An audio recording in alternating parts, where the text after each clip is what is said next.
Hi, I'm Mike Kuhn, and I would like to take your time for a second and just think about the last 10, maybe 5 years of your life and your working careers. Put in a lot of hard work, a lot of dedication, a lot of obstacles, and you wanted to reach your goals. But unfortunately, there's one group of workers in this country that haven't had to go through those obstacles, and they're still gaining increases every 5 years or so. And the people I'm talking about today is minimum wage workers. In 2004, they made $5.15 an hour. And today they make $7.25, an increase of 41% in their wages. So I'd like to ask you, in the past 10 years, have you seen that kind of increase? And most of us, in a general thought, haven't, without hard work or without jumping jobs or finding new employment options. But unfortunately, these people are federally mandated to get paid more. And I'm saying that that needs to stop today. Another problem is that this isn't where it's going to end. In 2016, there's a plan on the table right now to increase these minimum wage workers up to $10 an hour, which is another 38% increase. So if you look at the board here for a second, say in 2004 you were making $30,000 a year, which is way above minimum wage. In 2014, you would have been making $42,300, and by 2016, with this new increased wage that they're proposing, it would be $58,300. That is a wage that most of us aren't going to achieve in our lifetime, let alone just based on a federal mandate. Oops. Now, I'm not trying to blow smoke at anybody and pick on the minimum wage workers at all. It's not their fault. It's the federal government and how it's set up. But we are all consumers in this, and we're all going to pay the price. As minimum wage increases, so do prices of everyday items, gas, milk, bread, all items that we have to pay for. So, today I would like to discuss with you the pros and cons of the minimum wage increase. And then I would like to discuss how it affects the economy and the non-minimum wage workers.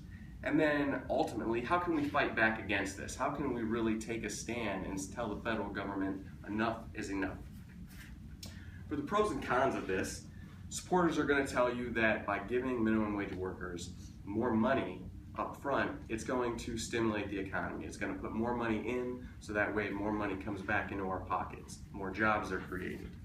They're going to tell you that the highest percentage of salary spent is by these workers, that they spend the highest percent because they make the least amount of money. They're also going to tell you that subsidies will go down, like food stamps and other support for families that might not make enough money. They're going to tell you that these subsidies will start to diminish as people make more and more money. And they're also going to tell you that the turnover rates in companies are going to be lower, which they will be because people will be more satisfied with the money they're making.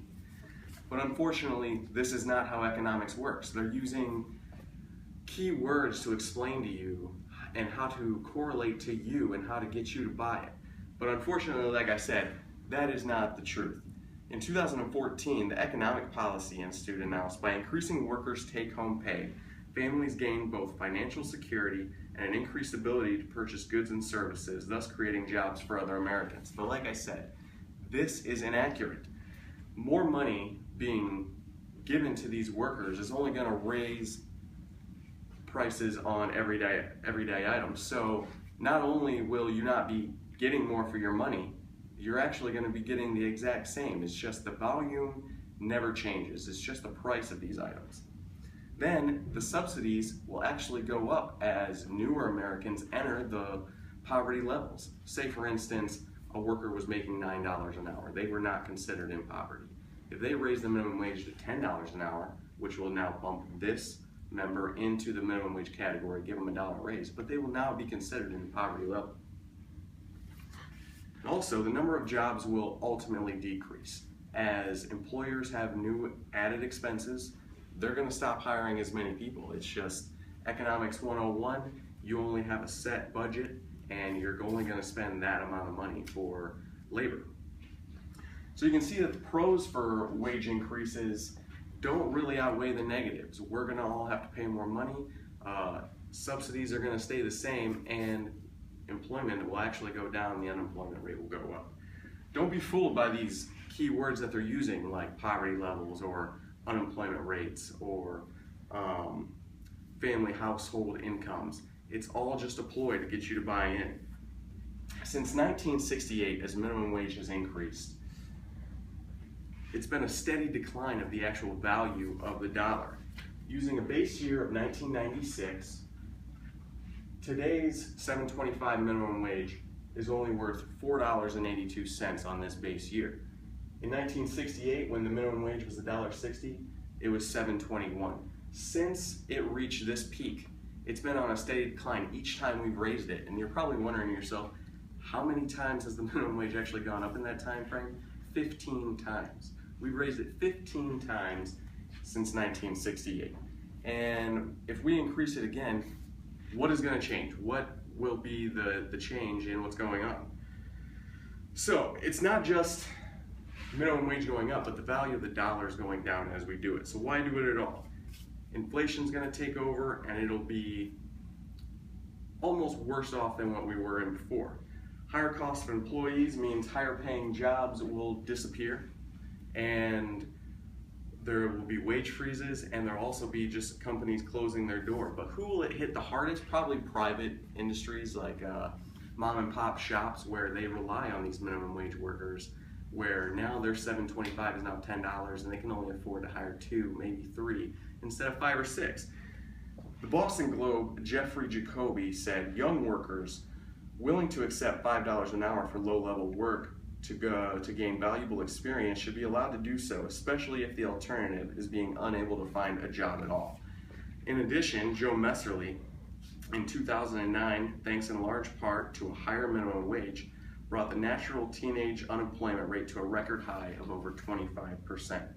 So it's pretty clear, judging with this, that historically raising the minimum wage hasn't worked at all. The value of the dollar keeps dropping the more we raise it. So why would we want to spend more on everyday goods and just have the value of our dollars dropping? Because we're not getting the wage increases, they are, and we're the ones that are going to be spending the more money on everyday products. So what can we do to really fight against what the government's doing? Because I think a lot of people just feel that when the government makes decisions, they're their decisions and there's nothing really we can do about it. But let me give you an example for the supporters of the minimum wage increase. At Walmart, they recently petitioned against their employers, the Walmart executives, to increase wages up to $15 an hour. This did not happen, but they were able to achieve $10 an hour, which is a significant increase. 500,000 employees are going to be affected by this new wage in 2016. So what did they do? They got vocal about it. They got serious about it, and they took action in their own hands. And I'm actually a big supporter of this, because what they did was what's known as a free market economic strategy. They used the free market to do their will instead of the federal government. And we need to almost keep the federal government out of this. This is the one and only industry, labor market, where we don't let the free market reign. We have mandates and wage floors that say you cannot pay someone less than this. We also need to get serious about it with our legislators and when we go to the voting polls. We need to actually look up key issues and not just vote yes because it sounds good at the time, or for representatives that are spouting these key words like I've told you before. And not lastly, but fourth, we can use action. Minimum wage workers are also tipped workers. But we all know that we go out to a nice restaurant, we spend $100, $120, and we like to tip 20%. Those workers are now making more than hourly workers making $20 an hour, but we just do it because we're told to do it. And last, we need to let employers know that when minimum wage goes up, we expect much of the same. We expect raises whenever they're getting raises. And if that happens, employers have a lot more power in government than most of us do. So they can let it be known in the political scene that our workers are getting upset because you keep giving low, unskilled workers more advantages.